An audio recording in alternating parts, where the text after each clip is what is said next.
Hello' বন্ধুসকল, শুভ দুপৰীয়া। মোৰ ইউটিউব চেনেললৈ আপোনালোকৰ সকলোকে স্বাগতম জনাইছোঁ। মই আজি বনাবলৈ লৈছোঁ আলু চখা।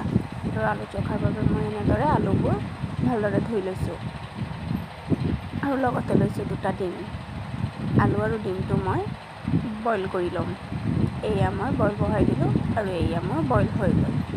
আৰু এতিয়া মই ইয়াত লৈ লৈছোঁ পিঁয়াজ, লৈ এয়া বিলাহী লৈ লৈছোঁ আৰু ইয়াত জলকীয়া লৈছোঁ আৰু ইয়াত নহৰু লৈ লৈছোঁ আৰু আদা। নহৰু আৰু আদাটো মই খুন্দনাত খুন্দি ল'ম।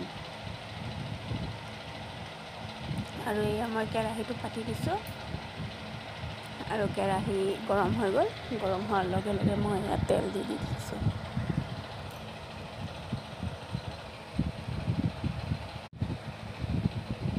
এয়া তেলটো গৰম হৈ গ'ল। তেলটো গৰম হোৱাৰ লগে লগে মই ইয়াতে পিঁয়াজ দি দিছোঁ আৰু পিঁয়াজবোৰ মই অলপ ৰঙচুৱাকৈ ভাজি ল'ম।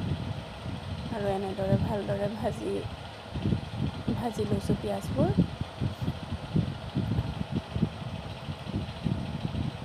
তাৰপিছত মই যে সিজাই থৈছিলোঁ আলু আৰু ডিম, সেইকেইটা মই ভাঙি লৈছোঁ। তাৰপিছত এয়া পিঁয়াজবোৰ ৰঙচুৱা। ইয়াত মই এতিয়া বিলাহী দি দিছোঁ।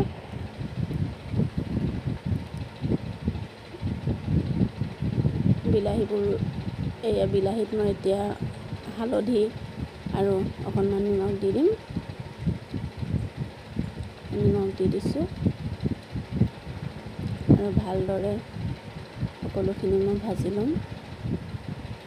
আৰু এতিয়া মই ইয়াত দি দিছোঁ আদা আৰু নহৰু খুন্দি থোৱাখিনি দি দিলোঁ।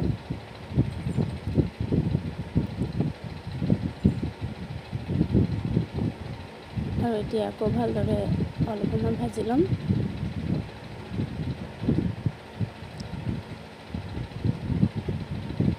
তাৰপিছত এতিয়া মই দি দিম আলু আৰু ডিমটো মই ইয়াতে দি দিছোঁ।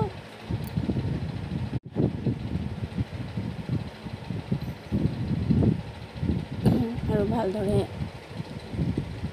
মিহলাই এয়া মই কেঁচা জলকীয়া দি দিছোঁ। কেঁচা জলকীয়াটো আগতে দিব লাগে।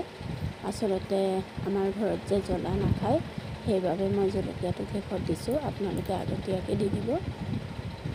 জলকীয়াটো আপোনালোকে কাটি দিব। তাৰপিছত এয়া হৈ গ'ল আলু চখা। আপোনালোকে খাই কেনে পায় মোক জনাব।